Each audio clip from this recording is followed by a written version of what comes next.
لوگ جو بیٹا کو پکڑیں گے، بیٹا کو چہرہ دیکھیں گے، بیٹے سے پوچھیں گے بیٹا تیرا باپ کا نام بتا ذرا، تو بیٹا نے بتایا میرا باپ کا نام ہے سیف الاسلام قادری، تو پھر بیٹا کو لے کر میرے پاس آئیں گے یا آپ کے پاس جائیں گے؟ بیٹا کے یہ لینے کے لے کے آنا نہیں ہے، اس کو جیل میں بڑھنا ہے۔ بتائیے ایک بات بتائیے، جیل میں بیٹا کو بھر دے دیا جائے گا، لیکن اس کے باپ کو جیل میں نہیں بھر دیا جائے گا۔ حضرت ادھر ادھر نہ کریں حضرت، جو عوام الناس اگر باپ کے اوپر بیٹا کو لائے گا نہیں تو پھر آپ کے پاس تھوڑی لے جائیں گے۔ ارے بھائی، بیٹا نے چوری کیا ہے، وہ جرم کی جو سزا ہوتا ہے، ایک منٹ جرم کی سزا کس پر ہوتا ہے، میرے یہ سوال ہے۔ سنو، سزا بیٹا کو ہوگا، بدنامی باپ کو ہوں گے، اس لیے کہ بیٹا کا جو جرم ہے وہ باپ کو پہلے بتایا جائے گا، باپ اس کو سزا دے تو ٹھیک ہے، اگر باپ اس کو سزا نہ دے تو بیٹا کو عوام الناس کی طرف سے سزا ملے گی، اور آپ لوگوں نے بینر آپ لوگوں نے جو محمد کی جو کرتوت ہے اس کا نسبت کلیتاً آپ لوگ نے اس کے والد کے پاس لگا دیا ہے، اس لیے میں نے کہا ہے وہابیت کیا ہے۔ وہابیت تو کچھ نہیں ہے، وہابیت کچھ نہیں، وہابیت ایک فرقہ ہے۔ وہابیت کر کے کوئی فرقہ بننا مشکل ہے بھائی۔ آپ کا جو پہلا فرقہ ہے وہ یہ ہے کہ عبدالوہاب نظوی نے کچھ نہیں کیا ہے، حضرت آپ کا کیا ہے اس کے بیٹا نے، تو اس کے بیٹے کی نسبت سے یہ فرقاتی نام ہونا ضروری تھا، یہ غلطی ہوا ہے، میں کہہ رہا ہوں جی یہ غلطی ہے۔ کیا غلطی ہے؟ اس کے بیٹا نے جو کیا ہے اس کے نام سے فرقیت کی نام ہونا چاہیے، وہ آپ کے علماء آپ کے نام سے فرقیت کا نام کیوں ہو سکتی ہے؟ آپ کے علماء دیوبند کی نزدیک بیٹا کا جرم باپ پر نہیں، باپ کا جرم بیٹا پر نہیں، آپ کی نزدیک ہو سکتی ہے لیکن ہماری نزدیک نہیں۔ اب بھائی اب لوگ اور دوسرے کئی آپ کے مسلمان ہو، میرے پاس یہ بات نہیں ہے۔ آپ کے اشرف علی تھانوی نے بہشتی زیور ایک کتاب ہے، ان کتاب میں لکھا نابالغ لڑکیوں سے زنا کرنے کے بعد اس کا غسل فرض نہیں ہوتا۔ حضرات انگولی میں اگر نجاست لگے اس کو چاٹنے سے پاک ہوتا تھا۔ حضرات آپ کے کتاب براہین قاطعہ رشید احمد گنگوہی نے لکھا اللہ تعالیٰ جھوٹ بول سکتا ہے۔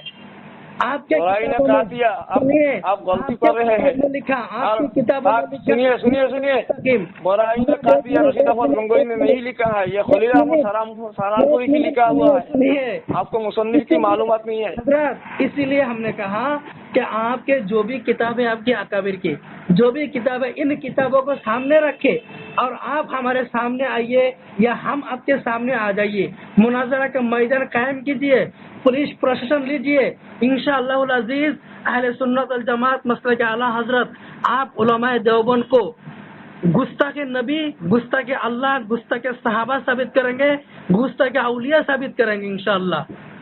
آپ مناظرہ کے تیار ہیں؟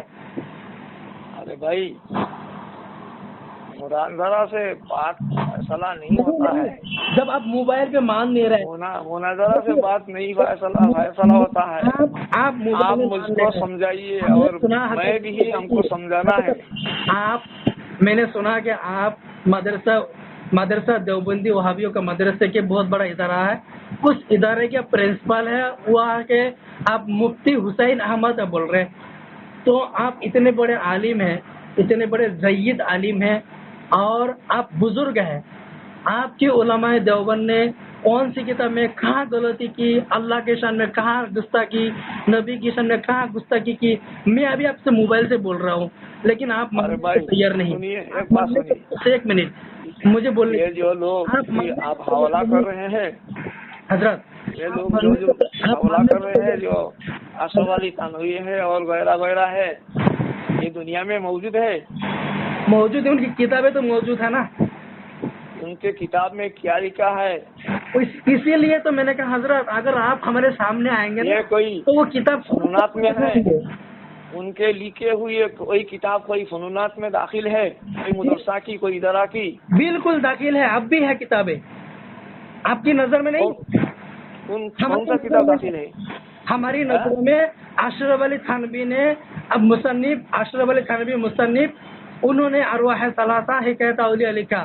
انہوں نے ایک بات اور بولی ہے کہ اللہ تعالیٰ نے حق تعالیٰ نے مجھ سے وعدہ کیا وہ میری زبان سے کبھی غلطی نہیں نکلوائے گا.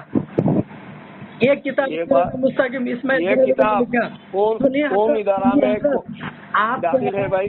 آپ کہہ رہے ہیں کہ ان کی کوئی کتابیں نہیں، وہ لوگ دنیا میں نہیں. یہ نہیں کہا، میں نے کہا ان کی لکھی ہوئی ہے کوئی کتاب کوئی مدرسہ کی نصاب میں داخل ہے. اگر ان کی لکھی ہوئی کتاب بھی ہمارے پاس موجود ہے، بہت پرانی پاس موجود ہے، یہ بات دوسرا ہے. میں یہ کہتا ہوں کہ ان کی لکھی ہوئی کوئی کتاب کوئی ادارہ کی نصاب میں داخل ہے. بالکل داخل ہے. کون سا ادارہ میں؟ اسی کی عبارت اسی کے عقیدے پر آپ لوگ چل رہے ہیں. یہ کیسے آپ نے معلوم کیا؟ ایسے ہاں، اسی لیے تو ہم نے کہا سامنے بیٹھنے کے بعد کتابیں آپ کے سامنے رکھیں گے. آپ کیسے یہ معلوم کیا ہے کہ ان کے عقیدے پر میں ہوں اور دوسرے ہو؟ بالکل آپ ہیں، دل سے ہوتا ہے. ابھی تو بول رہے تھے آپ اس کو وہاں بھی مان ہی نہیں رہے. آپ کا کوئی اعتراض ہی نہیں اس پر، نزدیک پر کوئی اعتراض ہی نہیں آپ کا. جب آپ کے میرا اعتراض عبدالوہاب نزدی پر کوئی اعتراض نہیں ہے. آپ کا یہ بات صاف کہہ رہا ہوں، عبدالوہاب نزدی نے کوئی اعتراض خرابی نہیں کیا ہے، کوئی عقیدہ ظاہر نہیں کیا ہے. حضرات اس لیے ہم نے کہا کہ جو بھی کتابیں ہیں علماء دیوبند کے، وہ کتابیں آپ کے سامنے دیں گے، آپ خود ہی پڑھ لیجئے گا اور پھر آپ فیصلہ کیجئے گا. آپ عالم ہیں، ضعیف ہے، زیادہ عمردار سے ہے، مفتی ہے، اس لیے آپ کو دیں گے وہ کتابیں، آپ پڑھیں، اس کے بعد فیصلہ آپ خود کیجئے. میں ایک بات کیا ہے، میرا اعتراض عبدالوہاب نزدی پر کئی نہیں ہے. میں یہ سمجھتا ہوں عبدالوہاب نزدی کی کوئی عقائد دنیا میں نہیں موجود نہیں ہے. دیکھیے عبدالوہاب نزدی پر آپ کا اعتراض کیسے ہو سکتا ہے؟ جیسے عبدالوہاب نزدی کے عقیدے پر جب آپ چل رہے ہیں تو آپ کا اعتراض بھی نہیں ہو سکتا وہاں پر. ارے بھائی عقیدہ کی جو بات ہے یہ تو اہل سنت والجماعت کی عقیدہ ہونا ہے. آپ کس کے عقیدہ پر چل رہے ہیں؟ اہل سنت والجماعت کا عقیدہ یہ ہے کہ نبی اس زمانے میں کوئی نبی پیدا ہو جائے محمد کے اوپر کوئی فرق نہیں پڑے گا خاتم النبی پر. وہ اہل سنت والجماعت کا عقیدہ یہ تھوڑی ہے کہ اللہ تعالیٰ جھوٹ بول سکتا ہے. اہل سنت والجماعت کا عقیدہ یہ تھوڑی ہے کہ امام حسین کے نام پہ تبرک بنایا جائے، وہ کھانا جائز نہیں. کوئی ہندو لوگ پرساد بنا کر پوجا کر کے بھیج دے مسلمانوں کے گھر، وہ کھانا جائز ہے. یہ اہل سنت کا عقیدہ ہے حضرت. یہ تو آپ دیوبند کا عقیدہ ہے. پھر آپ لوگ اہل سنت والجماعت کیسے دعویٰ کر سکتے ہیں حضرت؟ اہل سنت والجماعت کی یہ عقیدہ حسن رضی اللہ عنہ کے نام سے کوئی کھانا، میرا بات سنیے، حضرت حسین رضی اللہ عنہ کے بارے میں کوئی کھانا بنایا جائے اور اس کو کھانا کتابوں میں کیا ہے اہل سنت والجماعت کا اس میں کیا فیصلہ ہے؟ حضرت جو عقیدہ علماء دیوبند کی کتابوں میں تحریر کے ساتھ ہے تو وہ عقیدہ اہل سنت کی ہے یا نہیں؟ ارے بھائی میں دیوبند کی عقیدہ پر نہیں ہوں. میں عقائد تحاوی اور عقائد امام ابو حنیفہ رحمۃ اللہ علیہ، ابو منصور ماتوریدی، اشعری، ان لوگوں کی عقیدہ پر میں ہوں. اچھا، میں دوسرے کوئی انسان کی عقیدہ نہیں ہے. حضرت ایک بات، اگر آپ تحاوی شریف کے ماتوریدی علیہ رحمہ کے رضوان کے عقیدے پر چل رہے ہیں تو ابھی آپ نے قاسم نانوتوی کو کافر ہونے سے کیسے بچانے کے لیے کوشش کیا؟ میں امام ابو حنیفہ رحمۃ اللہ علیہ کے عقیدے پر الفقہ الاکبر کی مطابق میں چلتا ہوں، چلنے کی کوشش کرتا ہوں. لیکن مان لیا امام ابو حنیفہ رحمۃ اللہ علیہ نے یہ کیا بتایا ہے بھائی؟ حضرت میں نے مان لیا کہ آپ کا عقیدہ امام اعظم ابو حنیفہ علیہ رحمت رضوان، ماتوریدی علیہ رحمت رضوان، ان کے عقیدے پر آپ چل رہے ہیں. ٹھیک بات، بالکل درست آپ نے کہا اور صحیح کہا. لیکن آپ نے کیسے علماء دیوبند 4 مولوی کا نام میں نے بتایا، ان چاروں مولویوں کا کافر سے بچانے کے لیے کیسے اپنے وہاں پر کوشش کی؟ آپ کو یہ معلوم ہے علامہ عبدالدین شامی فتوی شامی کی عبارت ہے من شک فی کفری و عذابی فقط کفر. وہ اگر کوئی کافر کو شک کرے کافر ہے یا نہیں، وہ بھی کافر ہے. تو جب حسام الحرمین کے میں نے حوالہ دیا ان کو کافر کہا گیا، پھر آپ نے دوسری کتاب کے نام بتایا، اس میں کوئی سوال کا جواب دیا، اور میں نے آپ کو سوال کیا تھا کہ وہ کتابیں ہمارے نظر میں کیوں نہیں، صرف آپ کے نظروں میں، لیکن آپ کو اس کا کوئی جواب نہیں دیا۔ نظروں میں ہونا یا نہ ہونا یہ تو اس لیے اپنی بات ہے بھائی۔ بالکل حضرات، آپ سے میں ریکویسٹ کرتا ہوں، دیکھیے آپ سے میں ریکویسٹ کرتا ہوں، گزارش کرتا ہوں، پلیز حضرات ان عقیدوں کو، گمراہیت عقیدوں کو، باطل عقیدوں کو چھوڑ دیجئے اور مسلک اہل سنت، مسلک اعلیٰ حضرت کے عقیدے پر قائم رہے، انشاءاللہ کل قیامت کے دن جنت ملنے کا حقدار ملے گا، جنت ملنے کا وہ امید آپ کا ہوگا۔ اور اگر آپ کہتے نہیں ہم اسی پر رہیں گے تو آپ سے میں بار بار بحث و مباحثہ کرنے کے لیے دعویٰ کر رہا ہوں، میں آپ سے بھی چیلنج کر رہا ہوں حضرات، کسی بھی ٹائم آسام میں کسی زمین میں پولیس پروشن کے ساتھ کچھ شرائط ہے میرے پاس، وہ شرائط میں بھیج دوں گا، اس شرائط کی حساب سے آپ سے ہم مناظرہ کرنے کے تیار ہے۔